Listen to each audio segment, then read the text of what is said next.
For your transmitter, you're going to need 3 AAA batteries. Open up the back panel, insert the batteries as indicated, and close the panel. To charge the batteries for your Spider drone, insert the LiPo battery into the USB charging cable. While it is charging, the LED will show red. When the LED turns green, the battery is fully charged and ready to fly.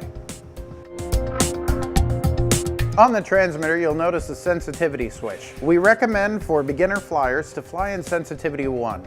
That gives you a nice, smooth, stable flight. The more advanced flyers may want to try sensitivity setting number 2. And for the real adventurous pilots, it's time for sensitivity number 3.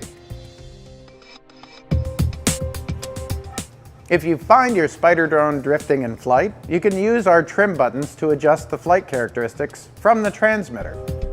If your drone is drifting forward, press the back trim button. If it's drifting to the right, press the left trim button. It may take more than one button press to smooth out the flight characteristics. Here's a few advanced features on the Spider drone. If you need to clear the trim settings that you've entered before, you can clear them by holding down the right trim button and the counterclockwise yaw trim button simultaneously for a second. You will hear a tone when this is completed. To enable or disable the audio coming from the transmitter, you'll want to hold down both of the yaw trim buttons and the power for 3 seconds. You will hear an audible tone when that's complete. Once that is done, power cycle your transmitter, and you will find the new settings have taken effect. If you need to replace a damaged propeller on your Spider drone, flip it over and look at the propeller. There are A or B markings on the propeller. Make sure to have the replacement propeller ready to go that matches the damaged prop. Take a fork or a similar pry tool, get underneath the propeller closest to the center or the hub of the propeller, and lift firmly and slowly up, removing the propeller. Place the new propeller on the motor, give it a nice firm push. Don't push too hard. Make sure the propeller can still spin freely, and you are ready to fly again.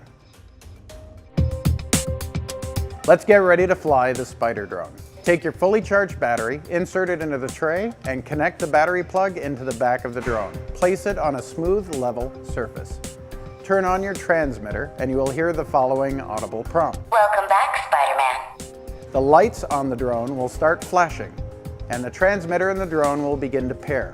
Once pairing is complete, the LEDs will become solid, and you will hear the following message. Spider drone is now operational. When you hear that, your drone is ready to fly. As soon as your transmitter and drone are paired, auto mode will be the default flight mode.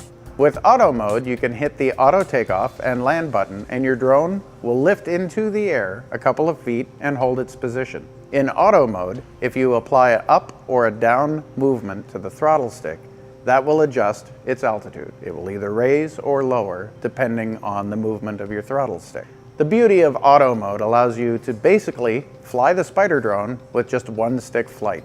It will hold your altitude, and you can move the drone forward and back and left and right with your right thumbstick.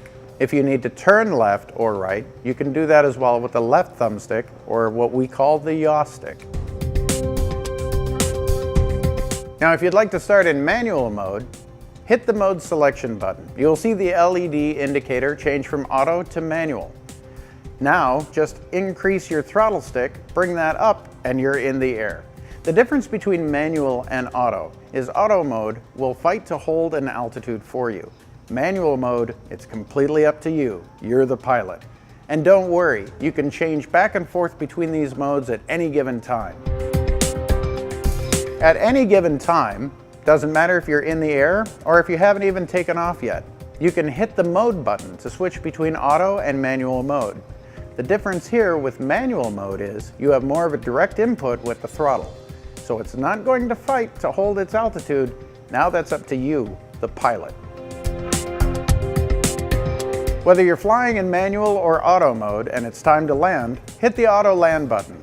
The drone will slowly descend and land for you.